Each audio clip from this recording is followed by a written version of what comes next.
Hola y bienvenidos a mi canal de YouTube una vez más. Hoy tenemos el caso de Robert Long, o más bien otro asesino en serie, ya que al parecer a ustedes les interesan mucho este tipo de casos. Además de que siempre es una gran intriga de dónde salen estas personas, por qué son así, intentar entender más o menos por qué les gusta lastimar gente. Pero bueno, ahí arriba, en el que está en pantalla, pueden ver el resto de mis casos.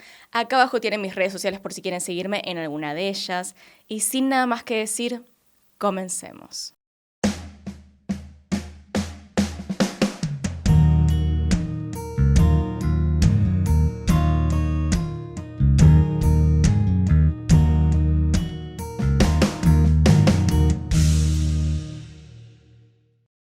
Él era Robert Joseph Long, mejor conocido como Bobby Joe Long. Nació el 14 de octubre de 1953 en West Virginia, Estados Unidos. Long nació y creció en la ciudad de Kenova. Era el único hijo de Joe y Louetta Long. Sus padres se separaron cuando Long era apenas un niño y quedó a cargo de su madre. Él nació con una rara condición. Tenía un cromosoma X de más, lo que causaba que tuviera un desorden hormonal que producía cantidades anormales de estrógeno, es decir, de las hormonas femeninas. En términos generales, lo que esto causaba era que le crecieran los pechos como si fuese una mujer.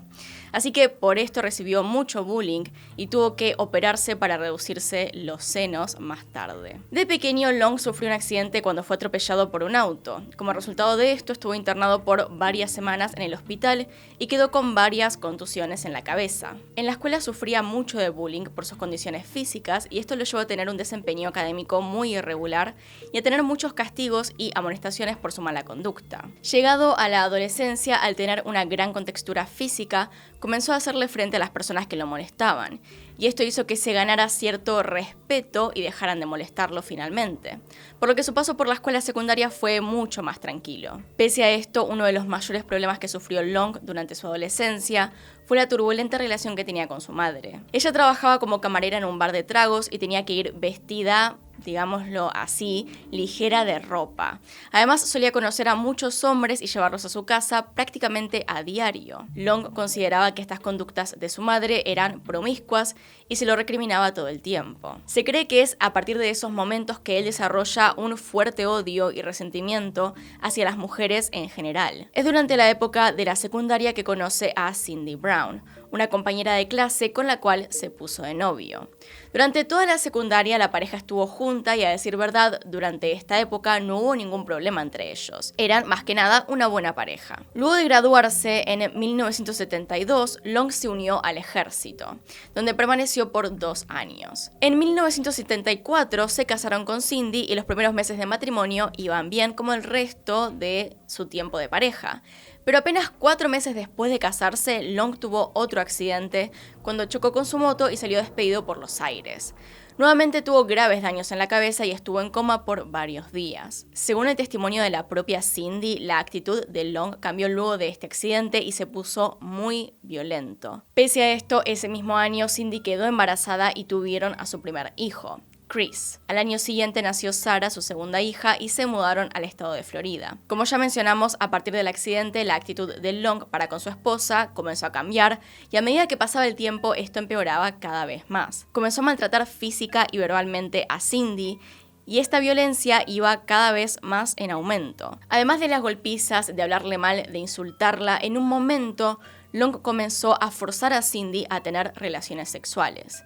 Cindy soportó todo este abuso y malos tratos durante varios años, mientras que Long le prometía que iba a cambiar, que solamente estaba estresado y que todo volvería a la normalidad, cosa que nunca pasó. Esto no fue así. En 1980, Cindy recibió una nueva golpiza. Esta vez fue mucho más brutal que antes y terminó hospitalizada. Al volver del hospital, Cindy, decidida a no sufrir más abusos, intentó acabar con la vida de Long. Mientras él dormía, Cindy le apuntó con una escopeta a la cabeza y estuvo toda la noche intentando jalar el gatillo, pero no quería perder a sus hijos, así que finalmente desistió de la idea de matarlo. Ese mismo día, de todas formas, le pidió el divorcio. Volviendo a Long en sí, antes de convertirse en asesino serial, comenzó como un violador serial. Después de divorciarse, comenzó a buscar en los anuncios clasificados trabajadoras sexuales pactar encuentros con estas mujeres y luego violarlas.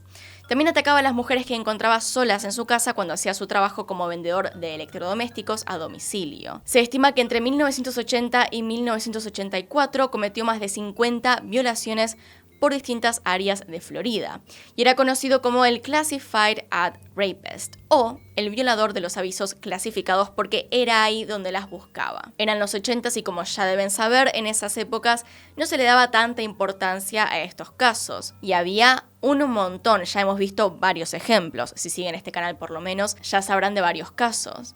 En este en particular, él solamente tuvo una denuncia por violación en el 81, pero la víctima después se arrepintió y sacó la denuncia. Pero dejando eso un poco de lado, en 1984 se mudó a la zona de Tampa y comenzó su etapa como asesino serial.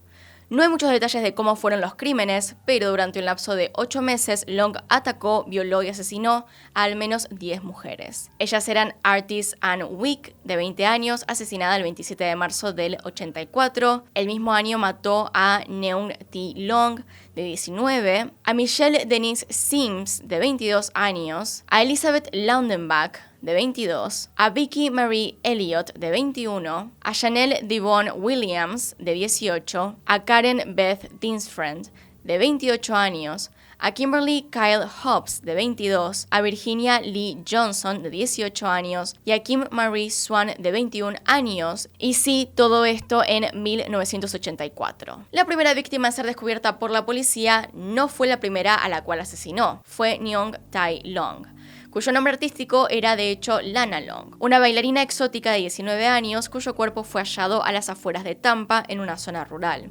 Cuando la policía halló el cuerpo notaron que estaba en una posición bastante extraña. Estaba boca abajo con las piernas separadas, muy separadas, con la cabeza mirando hacia un costado y con las manos atadas en su espalda. En la escena encontraron huellas de neumáticos que conservaron con una mezcla de yeso para poder vincularla a algún auto o a alguna otra escena de crimen. Además, una evidencia crucial fue encontrar tela con un nudo y fibras de nylon rojas en el cuerpo de la víctima. Recordemos que en esta época todavía no estaba el método que tenemos ahora para identificar el ADN. La autopsia reveló que la víctima fue violada y la causa fue muerte por estrangulamiento. A los pocos días de haber encontrado este cuerpo, la policía encontró otro más de otra mujer. Se trataba del de Michael Sims, una prostituta de 22 años. Las condiciones en las cuales se encontró el cuerpo de Michelle eran muy parecidas a las de Lana. Estaba atada y en una posición bastante extraña. También había sido asfixiada. La escena del crimen era muy similar, también habían encontrado huellas de neumáticos, que posteriormente confirmaron que eran las mismas que se hallaron en el primer caso. Además, se habían encontrado fibras de nylon rojas. Los investigadores se dieron cuenta en ese momento de que probablemente estaban lidiando con un asesino serial, además con uno nuevo. Las próximas víctimas, Elizabeth y Chanel, presentarían diferencias con las primeras dos. Ellas no fueron atadas ni sus cuerpos dejados en posiciones extrañas. Además, Chanel presentaba dos particularidades que no se habían visto hasta ese momento. Era una mujer de color y no fue asesinada por asfixia, sino que presentaba un disparo en el cuello. Sin embargo, en todos estos casos coincidía siempre lo mismo, que era encontrar fibras de nylon rojas, por lo que los investigadores creían que aún se trataba del mismo asesino serial, aunque su modus operandi hubiera cambiado. Mientras los investigadores intentaban de todas las maneras posibles identificar al asesino con los medios que tenían en ese momento, y aunque no tenían demasiadas pistas, los asesinatos seguían sucediendo y eran cada vez más frecuentes, tanto que los investigadores no terminaban con las investigaciones de un caso que a la semana siguiente ya había un reporte de un nuevo cuerpo hallado. Todos estos casos, luego de ser analizados, terminaban ligados al mismo asesino, pero la policía no tenía el más mínimo indicio de quién podía ser. El 3 de noviembre del 84, Lisa McVeigh fue una nueva víctima de Long. Lisa estaba volviendo a su casa en bicicleta por la noche cuando de repente es atacada por Long desde atrás. Él le dio un golpe en la cabeza y la tiró al piso. Luego la ató, le tapó los ojos y la subió a su auto. Luego de esto la llevó hasta su casa y la tuvo captiva durante más de 24 horas, en las cuales abusó sexualmente de ella en repetidas ocasiones. Por algún motivo, Long parecía no querer asesinar a Lisa y ella se dio cuenta de ello, así que trató de persuadir a Long para que no lo hiciera y la dejara libre. Le dijo que ella entendía cómo se sentía y que lo apoyaba, y que si la dejaban libre podía ser su novia secreta. Finalmente Long decidió dejarla libre y la llevó en su auto hasta su casa. Antes de dejarla ir le dijo que se quedara parada durante 5 minutos para que le diera tiempo de escapar. Después de esos 5 minutos, después de ver que se iba, lo primero que hizo al llegar a su casa fue evidentemente llamar a la policía para contarles todo lo que había sucedido. El testimonio de Lisa fue crucial para la investigación y para identificar a Long.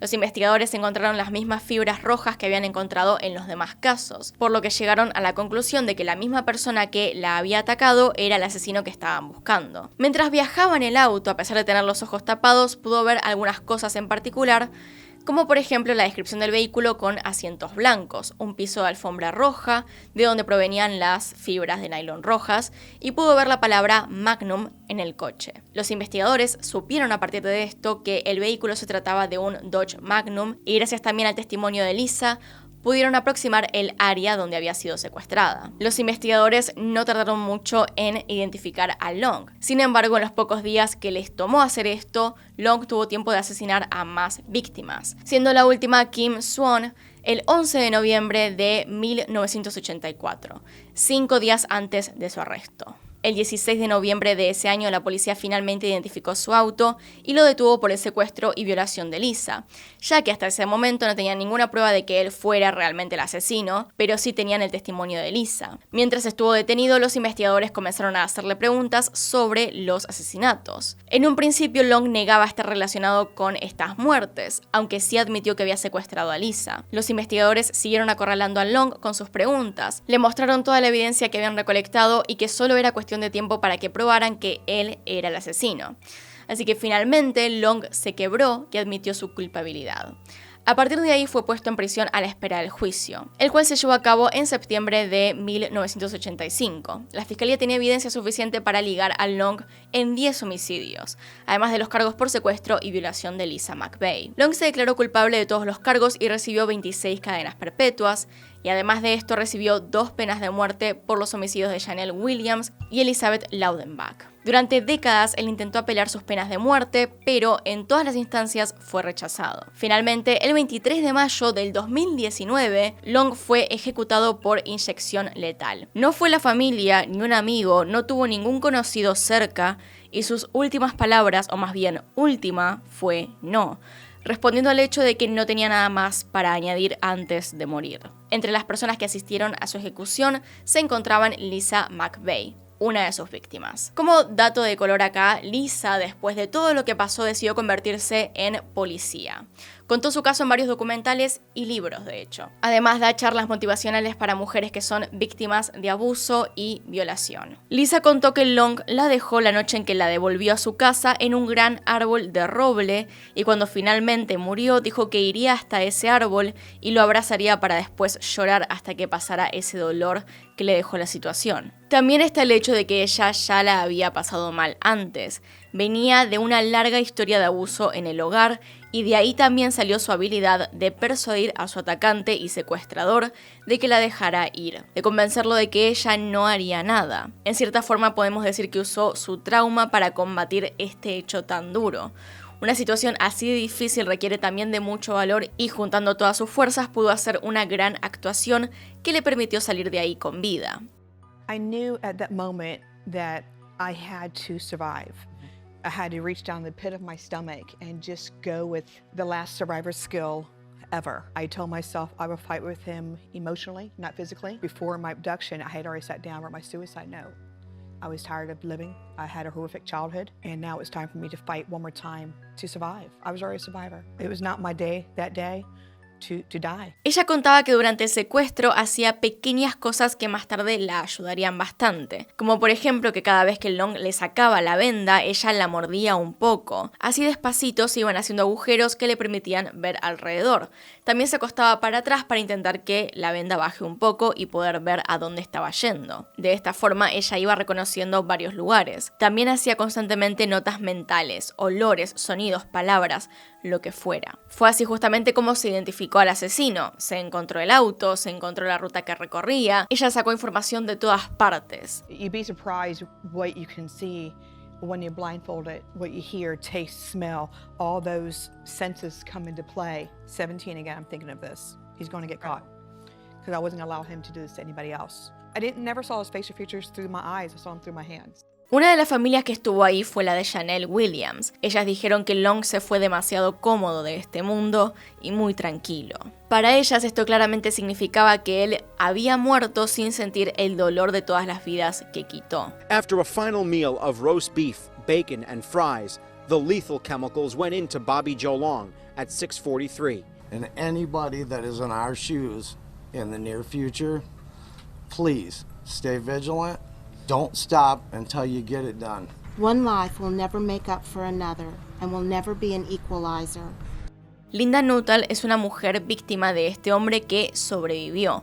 Él abusó sexualmente de ella, pero no la mató. Ella tenía 33 años cuando en 1984 Long llegó a su casa en el condado de Pinellas después de responder a su anuncio de muebles en el diario y ahí la atacó. Linda dijo que era difícil para ella estar en la misma habitación que su atacante cuando fue ejecutado, pero señaló que era una de las afortunadas que Long dejó sobrevivir. I would love to represent those victims that did not survive, because I know how lucky I was. La esposa de Long no estuvo para el día de su muerte, como dije, realmente nadie lo acompañó, pero ella dejó un mensaje pidiendo perdón por todo el dolor que este hombre había causado. Pero bueno, ese es todo el caso por hoy, hasta acá llegamos. Acá están los Patreons y los miembros del canal. Gracias por apoyarme a través de esos medios y sin nada más que decir, acá tienen un video nuevo, acá tienen un video recomendado, se pueden suscribir haciendo clic en mi cara y nos vemos en otro video. Adiós.